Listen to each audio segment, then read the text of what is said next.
नमस्कार, बहुत-बहुत स्वागत करते हैं क्लिक टुडे के आज के इस वीडियो रिपोर्ट में। और इसमें जो है आपको हम बताने वाले हैं, जो भी छात्राएँ स्नातक उत्तीर्ण हो चुकी हैं और वो मुख्यमंत्री कन्या उत्थान योजना की राशि के लिए जो है प्रतीक्षा कर रही हैं, जो कि राशि 50,000 की दी जाएगी स्नातक उत्तीर्ण होने पे, जो भी बिहार की छात्राएँ हैं और बिहार के किसी भी रिकॉग्नाइज्ड यूनिवर्सिटी से वो पास आउट हुई हैं।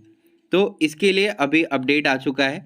यहाँ पे जैसा कि लिखा गया है, 2018 से 21 की छात्राओं के लिए जो है 3 से खुलेगा पोर्टल, यानी कि 3 दिसंबर से जो है पोर्टल को खोल दिया जाएगा और वहाँ से जो है छात्राओं को अपना स्नातक उत्तीर्ण होने के बाद कन्या उत्थान योजना की राशि के लिए अप्लाई करना है। और एप्लीकेशन प्रोसेस होने के बाद, वेरिफिकेशन कंप्लीट होने के बाद 50,000 की राशि जो है कन्याओं के अकाउंट में क्रेडिट की जाएगी। ये राशि सिर्फ और सिर्फ बिहार की छात्राओं को दिया जाता है, जो भी लड़कियां हैं उनको दिया जाता है, लड़कों को कोई भी राशि नहीं दी जाती है। कई छात्र भी पूछने लगते हैं कि क्या इस राशि का लाभ हमें भी मिलेगा, तो जी नहीं, ऐसा नहीं है। यहाँ पे सीधा लिखा गया मुख्यमंत्री कन्या उत्थान योजना। और इसमें कई सारी बातें जो है लिखी गई है, जो कि आप लोगों ने पढ़ ली होगी। 1 अप्रैल 2021 से 30 अक्टूबर 2022 के बीच स्नातक उत्तीर्ण होने वाली छात्राओं को ही जो है ये राशि दी जाएगी और उनको ही अप्लाई अभी करना है। फिलहाल अभी जो भी प्रोसेस होने वाला है वो पूर्ण रूप से ऑनलाइन ही होगा। आपको ऑफलाइन अपने कॉलेज जाने की ज़रूरत नहीं है। ऑनलाइन आपको एप्लीकेशन फॉर्म भरना है। फॉर्म भरने के बाद आपका वेरिफिकेशन होगा। डॉक्यूमेंट वेरिफिकेशन के बाद आपके अकाउंट में क्रेडिट किया जाएगा पैसा। तो चलिए सबसे पहले रिपोर्ट पे हम नज़र डाल लेते हैं, जहाँ पर कि ये जो रिपोर्ट देख रहे हैं ये मुजफ्फरपुर के अखबार में छपा है। और बाकी किसी डिस्ट्रिक्ट की अगर आप छात्राएं हैं तो आप अपने लोकल न्यूज़पेपर में जो है चेक करेंगे कि कोई ऐसा रिपोर्ट आया है कि नहीं आया। अगर नहीं भी आया फिर भी आप निश्चिंत रहिए, अगर आप बिहार से हैं तो आपको भी जो है कन्या उत्थान योजना की राशि का लाभ मिलेगा। अगर 3 तारीख से पोर्टल खुलता है तो सभी कन्याएं जितनी भी बिहार से उत्तीर्ण हुई है स्नातक, उन सभी को जो है ये राशि का लाभ 50,000 रुपये मिलेगा। जो भी 2018 से 21 सेशन की या फिर 2018 से 21 सेशन की बात की, जैसे कि 19 से 22, कई छात्राओं का कमेंट आने लगा कि हम 19 से 22 में पास आउट हुए, क्या हमें इसका लाभ नहीं मिलेगा। तो यहाँ क्लियर लिखा गया 1 अप्रैल से लेकर के 30 अक्टूबर 2022। अब आपका रिजल्ट कब पब्लिश हुआ है, आपके पास ओरिजिनल मार्कशीट है कि नहीं, ये सारी जानकारी आप नीचे कमेंट बॉक्स में ज़रूर दीजिएगा। रिप्लाई करने की हम पूरी कोशिश करेंगे। यहाँ पे बीआरए बिहार विश्वविद्यालय में सत्र 2018 से 21 में जो है किसी भी संकाय और विषय से स्नातक उत्तीर्ण होने वाली छात्राओं को कन्या उत्थान योजना का लाभ मिलेगा। 1 अप्रैल 2021 से 30 अक्टूबर 2022 के बीच स्नातक उत्तीर्ण करने वाली छात्राओं के लिए जो है 3 दिसंबर से पोर्टल खुल जाएगा। इन छात्राओं को जो है योजना के तहत जो है 50,000 रुपये जो है दिए जाएंगे। अब वो छात्राएं विवाहित हो या फिर अविवाहित हो, दोनों ही रूप में जो है उनको 50,000 की राशि दी जाएगी। लेकिन एक क्लॉज है कि आपके आधार कार्ड पे आपका पिता का ही नाम होना चाहिए। अगर आपके आधार कार्ड पे आपके पति का नाम चढ़ चुका है तो उसे आपको ठीक करवाना पड़ेगा, अथवा आपका डॉक्यूमेंट रिजेक्ट हो जाएगा और आपको जो है ये राशि का लाभ नहीं मिलेगा। तो आपके जो आधार कार्ड पे आपके पिता का ही नाम होना चाहिए। सारा जो डॉक्यूमेंट है उसमें आपका नाम, आपके पिता का नाम सब जो है मिलता जुलता होना चाहिए, अलग कुछ भी नहीं होना चाहिए। अगर कुछ अलग है तो उसे सुधार करवा ले, अथवा आपको परेशानी आ सकती है। शुक्रवार को पटना एनआईटी में जो है आयोजित तकनीकी कार्यालय से जो है लौटने के बाद अध्यक्ष छात्र कल्याण डॉक्टर अभय कुमार सिंह ने जो है यह जानकारी दी है। बताया कि शिक्षा विभाग की ओर से जो है कहा गया है कि 26 सितंबर तक विश्वविद्यालय के स्तर से जो है 3 कागजात पोर्टल पर जो है अपलोड कर दिए जाए। इसमें स्नातक का परिणाम, यानी कि जो भी छात्राएं उत्तीर्ण हुई हैं उन सभी का परिणाम, कॉलेज की संबंधिता और कोर्स की मान्यता। कॉलेज की संबंधिता मतलब कि जो भी कॉलेजेस हैं वो एफिलिएटेड है कि नहीं है, और अगर वो अर्ध सरकारी हैं तो उनका जो है कितने दिनों का मान्यता है, ये सभी जो चीज़ें अपलोड कर देनी है वेबसाइट के ऊपर। और उनके कॉलेज में जो कोर्स चल रहा है क्या उसे मान्यता मिली है कि नहीं मिली है। जैसे कि बहुत सारे कॉलेज में क्या होता है, बीए की पढ़ाई होती है, बीएससी की पढ़ाई होती है, लेकिन बीकॉम की पढ़ाई नहीं होती है। तो इस चीज़ को जो है क्लियरली स्पष्ट करना होगा कि इस कॉलेज को इस कोर्स का मान्यता मिला है कि नहीं मिला है। तो ये सारी जो कागजात है ये पोर्टल पे जो है मौजूद कराना रहेगा। और इसके बाद जो है जैसे ही छात्राएं आवेदन करेंगी उसका सत्यापन कर शीघ्र राशि खाते में भेज दिया जाएगा। इसमें संबंधित डिग्री कॉलेज वोकेशनल कोर्स से भी जो है उत्तीर्ण छात्राएं आवेदन करेंगी, यानी वोकेशनल कोर्स की भी जो भी छात्राएं वो भी यहाँ पे आवेदन कर सकती है। बताया कि इसके लिए जो है नया पोर्टल विकसित किया गया है।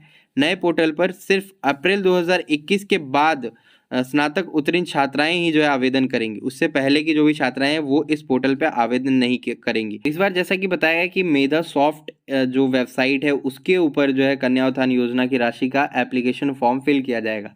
जैसे ही पोर्टल ओपन हो जाएगा आप सभी छात्राओं को प्रतीक्षा करनी रहेगी प्रॉपर वीडियो आने का और प्रॉपर जानकारी आने का। उससे पहले आप लोग अगर रजिस्ट्रेशन प्रोसेस कर लेती हैं, उसमें कुछ भी अगर दिक्कतें आएंगी तो उसे आप सुधार नहीं कर सकती हैं। इसीलिए बहुत ही सोच समझ करके आपको रजिस्ट्रेशन करना होगा, अपना फॉर्म वगैरह फिलअप करना होगा। पोर्टल लॉन्च होने के कुछ दिनों तक जो है पोर्टल पे भीड़ ज़्यादा उमड़ी रहेगी। अब इसके बीच अपडेट्स आपको हमारे चैनल की तरफ से दिया जाएगा, तो चैनल को सब्सक्राइब करके बेल आइकन को ऑन कर लीजिएगा और अपने तरफ से कोई भी तेज़ी दिखाने की कोशिश मत करिएगा जब तक कि आपके पास प्रॉपर जानकारी ना हो, क्योंकि ये पोर्टल नया है और इसे जानने और समझने में सभी को समय लगने वाला है।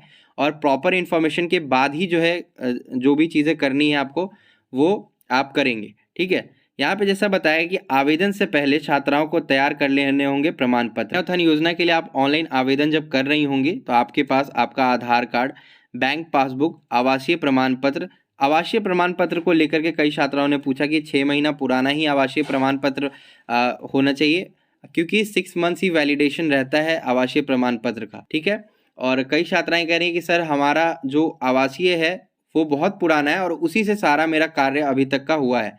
तो आप अपना देख लीजिएगा, आप अपने सहूलियत के अनुसार। मेरे तरफ से हमेशा यही कहा गया है कि आप करंट और अपडेटेड आवासीय प्रमाण पत्र ही लगाएं, जिससे कि आपको आगे आने वाले समय में कोई दिक्कतों का सामना ना करना पड़े। उसके बाद ये आवासीय प्रमाण पत्र के बाद कई छात्राओं ने पूछा इनकम सर्टिफिकेट भी लगाना होगा, तो जी नहीं, ऐसा कुछ भी नहीं है। इनकम सर्टिफिकेट आपको नहीं लगाना पड़ेगा। और स्कैन की गई हुई कॉपी जो आप सभी को अपलोड करनी होगी। इंटरनेट से प्राप्त अंक पत्र और संयुक्त खाता या अंक पत्र पर दर्ज नाम से अलग खाता की जानकारी देने पर आवेदन निरस्त हो जाएगा। पोर्टल पर दिए गए कॉलम में ही जो है संबंधित प्रमाण पत्रों को जो आपको अपलोड करना रहेगा। तो आप लोग जो है प्रतीक्षा करेंगे जैसे ही पोर्टल ओपन हो जाएगा उसका। इसके बाद आपको जो है एक और आज के अखबार में न्यूज़ दिखा होगा, ये भी एक न्यूज़ आपको दिखा होगा, वोकेशनल कोर्स की छात्राओं को भी जो है मिलेगा लाभ। तो जो भी वोकेशनल कोर्स की भी छात्राएं हैं उनको भी जो है इसका लाभ दिया जाएगा। यहीं पे उत्तीर्ण करने वाली छात्राएं जो भी हैं आवेदन कर सकती हैं। बीवी की ओर से जो है अभी तक स्नातक सत्र 2019 से 22 की जो है फाइनल ईयर की परीक्षा भी नहीं ली गई है। तो ये जो है बिहार यूनिवर्सिटी मुजफ्फरपुर की छात्राओं के लिए बताया जा रहा है। बाकी अगर हम बात करें पाटलिपुत्रा यूनिवर्सिटी या बाकी और भी कोई ऐसी यूनिवर्सिटीज़ है जहाँ पर कि छात्राएं अपना स्नातक 2019 से 22 सेशन का कंप्लीट कर चुकी हैं, उनके पास ओरिजिनल रिजल्ट है, तो वो एप्लीकेशन प्रोसेस फिल कर सकती हैं। ये सिर्फ मुजफ्फरपुर के अखबार में ऐसा छपा है। अब इसे देखते हुए आप लोग को पैनिक नहीं करना है।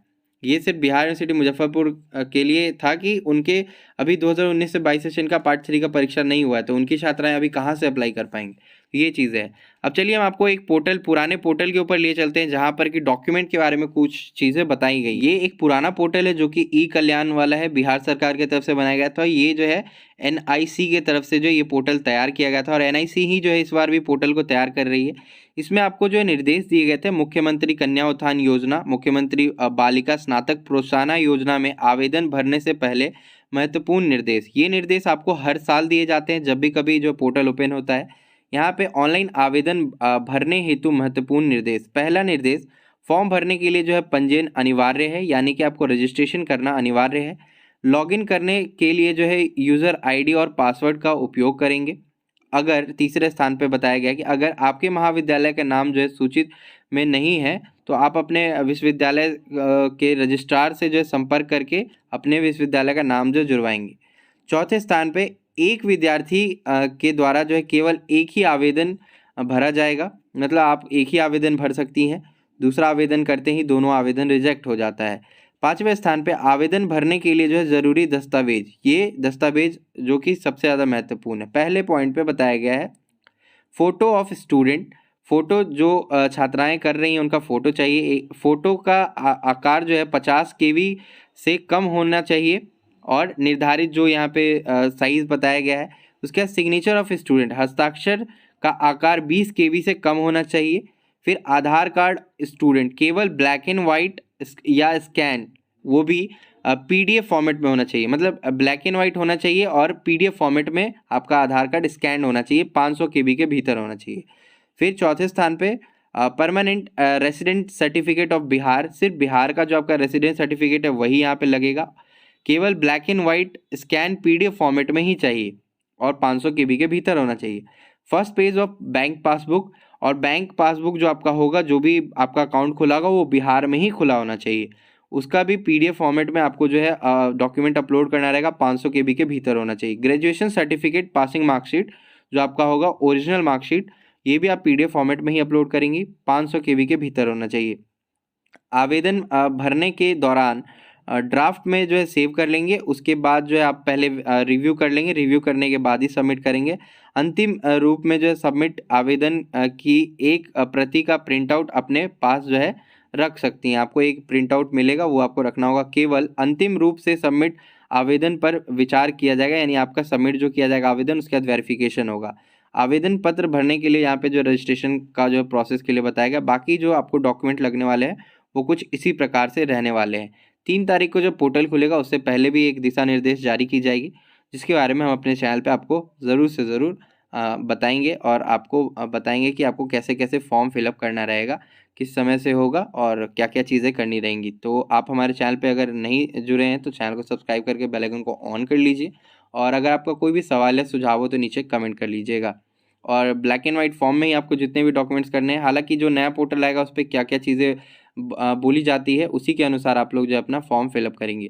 और 2019 से 22 सेशन के अगर आप छात्राएं हैं तो आप परेशान नहीं होगा, आपके लिए भी जो है ये पोर्टल ओपन हो रहा है। अब किसी यूनिवर्सिटी का एग्जामिनेशन नहीं हुआ है तो उसके लिए फिर से दोबारा से पोर्टल खोला जाएगा। तो आज के वीडियो में बस इतना ही, तब तक के लिए हम चलते हैं, धन्यवाद।